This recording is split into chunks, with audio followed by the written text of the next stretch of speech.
Through the videos that we've had on this channel, I've talked with you significantly about some of the primary ingredients of narcissism: high control, low empathy, a need for superiority, an attitude of entitlement, a manipulative and exploitive way of dealing with people.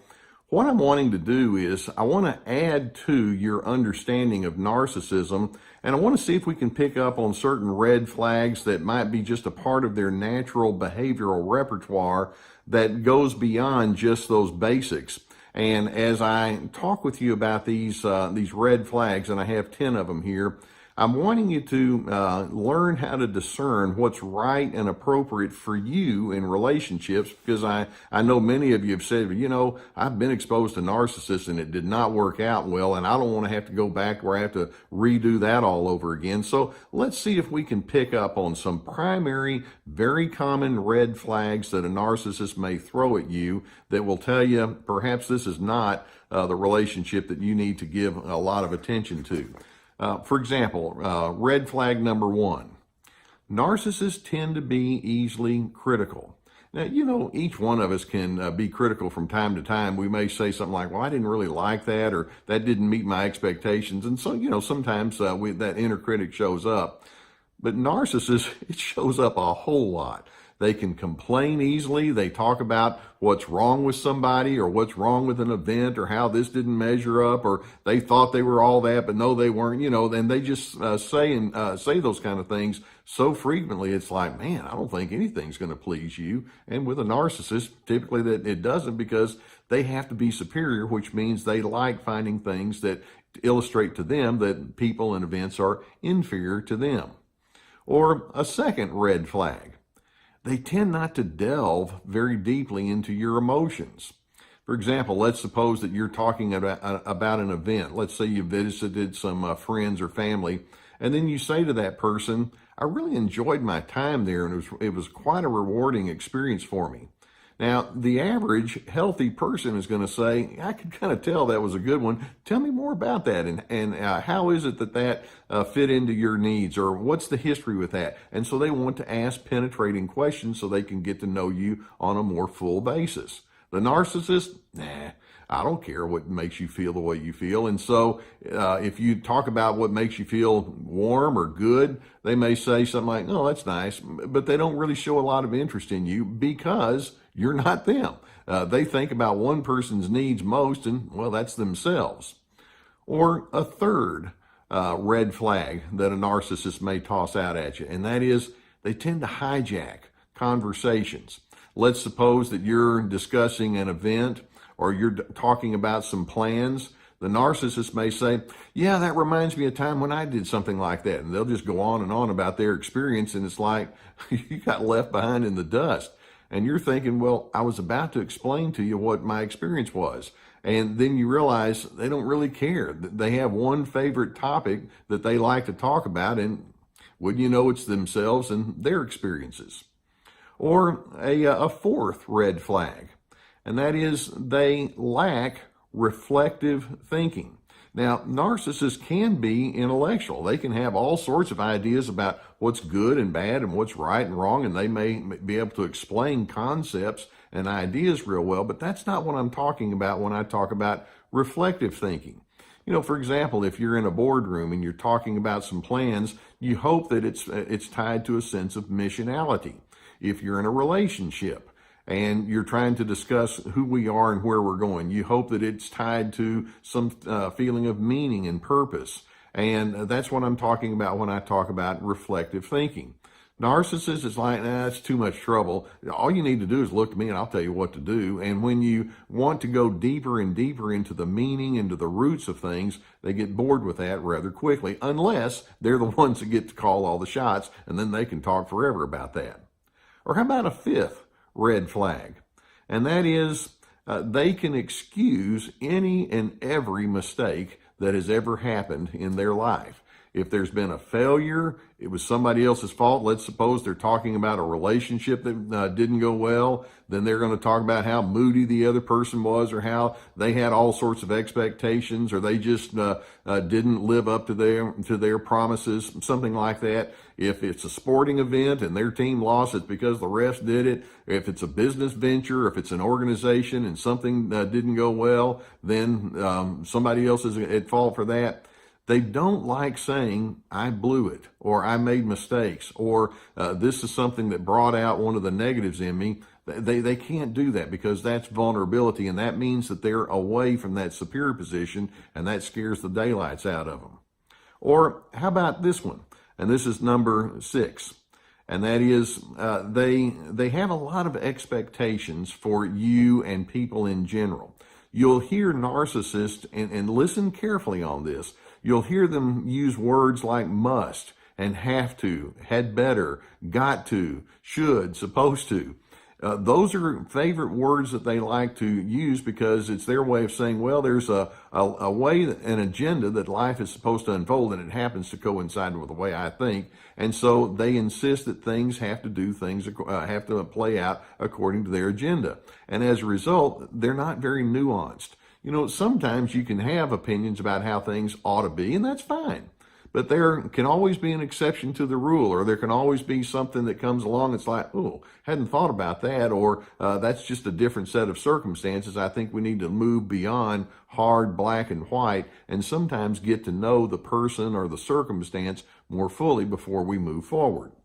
Narcissists can't do that.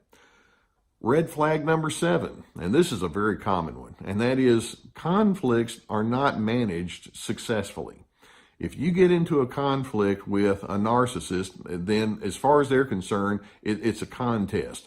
Who's correct and who's incorrect, and you can pretty much guess where you're going to be in that equation. And so they can come off in a very overwhelming kind of way, and shaming and blaming and harshness and a caustic style of communication. If that doesn't really seem to get what they want, then they can go into the passive aggressive kind of way of managing conflict, where they can shut down. They just won't give you the time of day. They won't return calls, things like that. But it's their way of saying, if you're in conflict with me, you're the loser, and I'm going to make sure that everybody knows about that. And so there's no spirit of teamwork. Healthy people say, well, if we're in conflict, let's each hear from one another, and let's give one another a chance to share their needs and thoughts and feelings. The narcissist thinks, there's only one person you need to hear from.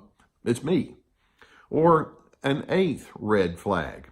And that is, they can exaggerate their own positives, but then they'll minimize their own negatives.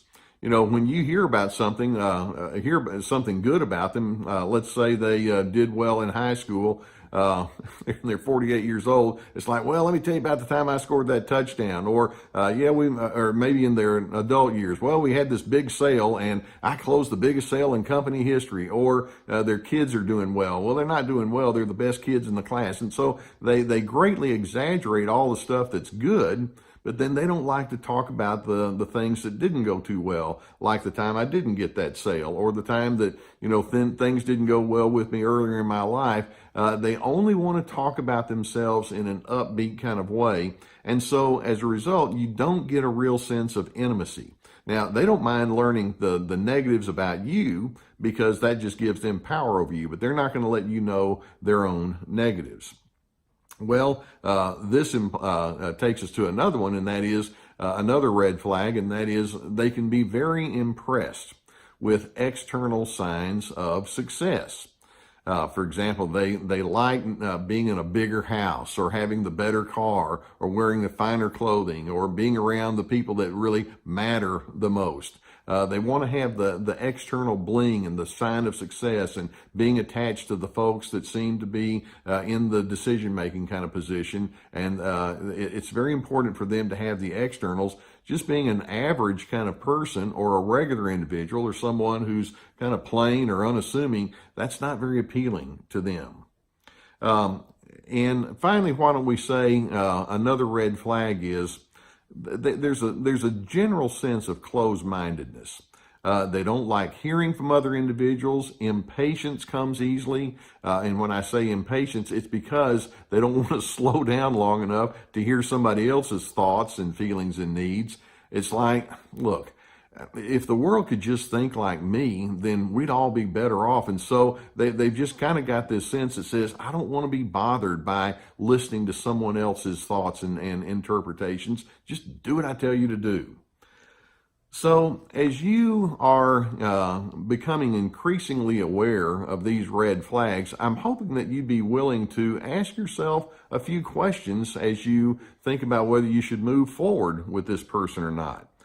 And one of the questions is, am I being asked to be loyal to someone who doesn't want to reciprocate loyalty toward me? Or another question, do I sense that this person ultimately is going to have a low opinion of me, particularly when my humanity shows up?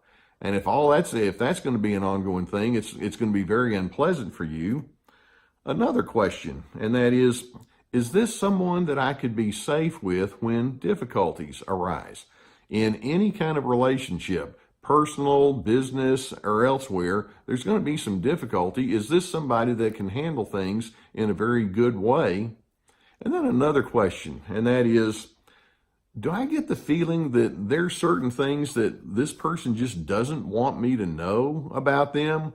You know, there's an old saying that says a relationship is only as healthy as its secrets allow you to be. And a person that just doesn't reveal themselves very fully and they don't really let you know the totality of themselves is not likely to be somebody that's going to be good for a relationship. So I'm hoping that as you learn how to read these red flags, you can tie them back to some of those primary characteristics of narcissism that we talked about, the control and low empathy. And these are some of the external signals that you can watch for. Now, there is one person that doesn't really have a lot of red flags. This is my buddy Gus, and Gus just likes to be a regular dog. He's down here in my lap asleep, and so I kind of put him to sleep when I start talking. Maybe I have that effect on you too. I hope not. In fact, I would invite you to go beneath the video and hit the subscribe button. We're going to have more videos that come up. And also beneath there, we have some links to some of my books and some online workshops that you might avail yourself to. Just know that I'm hoping that we can create an atmosphere here on this channel that says, let's do relationships right and let's manage our lives with goodness and dignity.